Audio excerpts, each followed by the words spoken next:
Hello friends, मैं Hemlata Kumpawar, assistant professor SPC government college Kashmir. आज का हमारा जो टॉपिक है वो है एक्स्ट्राडिशन एंड असाइलम, अर्थात अपराधी का प्रत्यर्पण और आश्रय। तो सबसे पहले हम ये जानेंगे कि प्रत्यर्पण क्या होता है। हम देखते हैं कि प्रत्येक राज्य का एक अधिकार है कि वह अपने प्रदेश में रहने वाले नागरिकों को द्वारा किए गए अपराधों के लिए उन पर मुकदमा चला सके और उन्हें दंड दे सके। लेकिन बहुत बार क्या होता है कि कई अपराधी ऐसे दंड से बचने के लिए अन्य राज्यों में भाग जाते हैं और जिस राज्य में अपराधी भागकर गया है वह राज्य अपराधी को सजा नहीं दे सकते।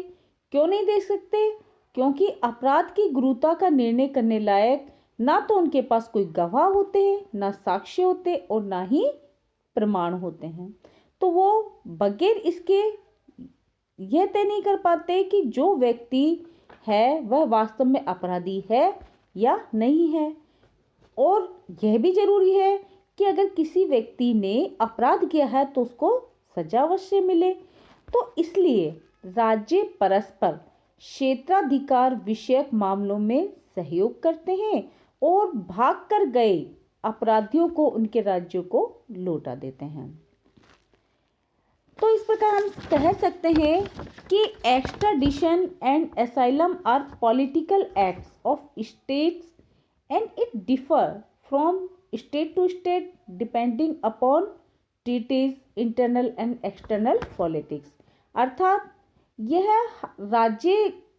राज्यों के जो पारस्परिक संबंध होते हैं, उनकी जो पारस्परिक संधियां होती है और उनके जो आंतरिक और बाह्य संबंध होते हैं उस पर निर्भर करता है कि वहाँ की प्रत्यर्पण और आश्रय की स्थिति क्या होगी।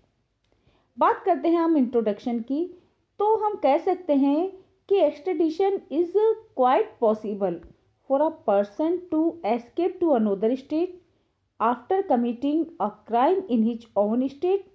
Such cases have started occurring more frequently with the result of the development of air traffic.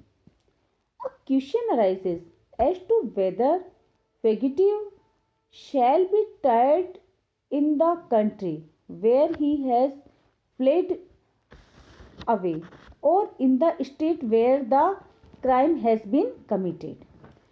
अर्थात हम कह सकते हैं कि बहुत बार ऐसा होता है कि अपराधी ने एक राज्य में अपराध किया, जहां अपराध किया वहां से वह अपराधी दूसरे राज्य में भाग जाता है।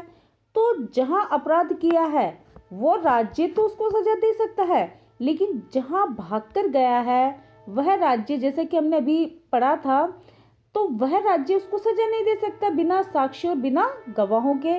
तो ऐसे व्यक्तियों का प्रत्यर्पण अगर नहीं किया जाता है तो वो क्या होंगे, फ्रिक्वेंटली यानी कि बार बार अपराधों को अंजाम देंगे और दूसरे व्यक्तियों पर भी या दूसरे नागरिकों पर भी इसका प्रभाव पड़ेगा। हम ये भी कह सकते हैं कि अपराधी को उसी अपराध के लिए सजा दी जानी चाहिए जिस अपराध के नाम पर उसके प्रत्यर्पण की मांग की गई हो। बहुत बार ऐसा भी होता है कि मान लीजिए कि अपराधी ने कोई एक अपराध किया है और उसकी वजह से वो भागकर दूसरे राज्य में चला गया है, लेकिन जब प्रत्यर्पण की मांग की गई तो उसका पर्टिकुलर जो उसने अपराध या क्राइम कमिटेड किया है तो वो बताया गया, लेकिन जब उसको सजा दी गई वो अपराध कोई और था। तो यहाँ पर जब किसी भी अपराधी का प्रत्यर्पण होता है उसको एक्स्ट्रेडिशन तभी इसी शर्त पर दिया जाता है कि जिसके लिए उसके एक्स्ट्रेडिशन की मांग की जा रही है सिर्फ वही उसी अपराध की उसे सजा दी जाए, अन्य किसी भी अपराध की उसे सजा नहीं दी जाए। आगे हम बात करते हैं कि normally a state finds itself in a difficult situation to punish a person who has committed a crime elsewhere, primarily because of the lack of jurisdiction and therefore such person are sometimes surrendered to the state when the crime has been committed.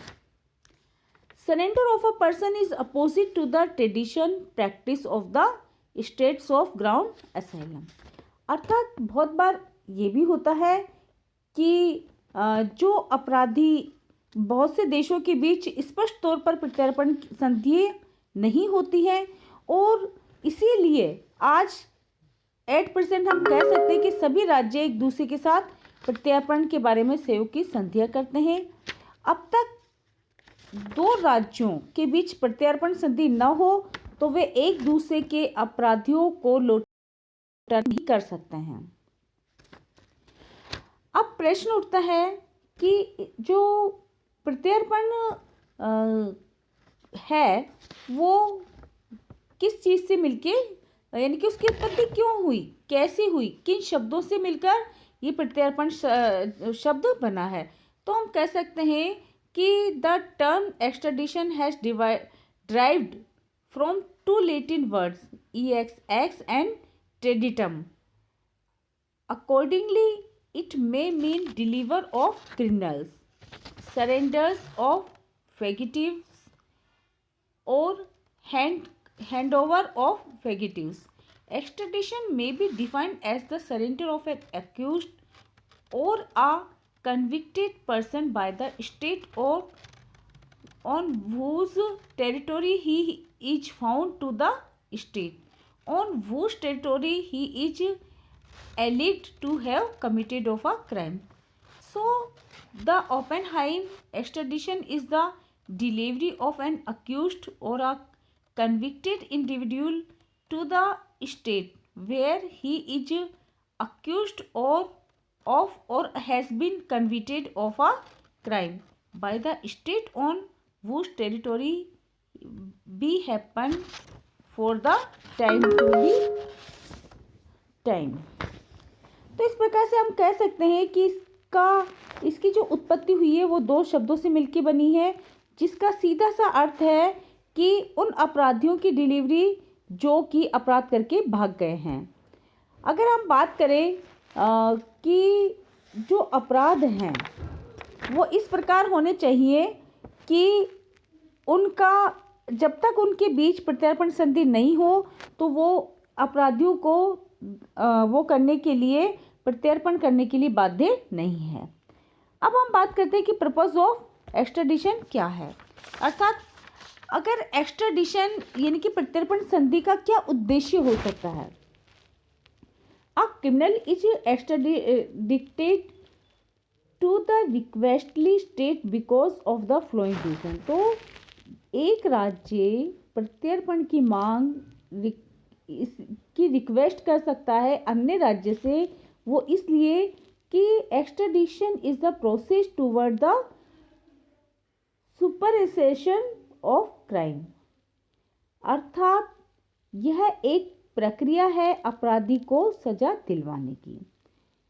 दूसरा है extradition acts as a warning to the criminals that they can not escape punishment by following to another state. Extradition therefore has a deterrent effect, अर्थात यह एक अपराधियों के लिए चेतावनी है कि चेतावनी क्या है कि अगर आपने कोई भी अपराध किया है तो उसकी आपको सजा अवश्य मिलेगी, चाहे आप अन्य राज्य में भाग ही क्यों ना जाएं।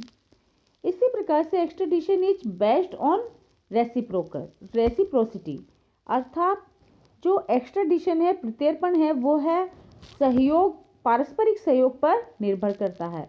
पारस्परिक सहयोग क्या है कि जब तक एक राज्य के दूसरे राज्य के साथ प्रत्यर्पण संधि नहीं होती है तो वो अपराधियों को लौटाने की मांग नहीं कर सकते हैं, और प्रत्यर्पण संधि होने के बाद ही वो इस अधिकार की मांग कर सकते हैं कि जो अपराधी उनके देश में भागकर आया है उन्हें वापस लौटा दिया जाए।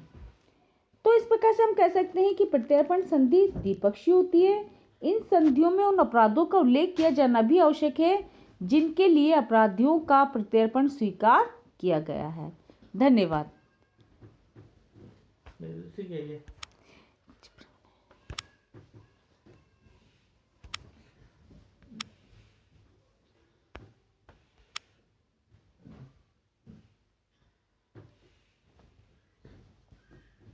बोलो।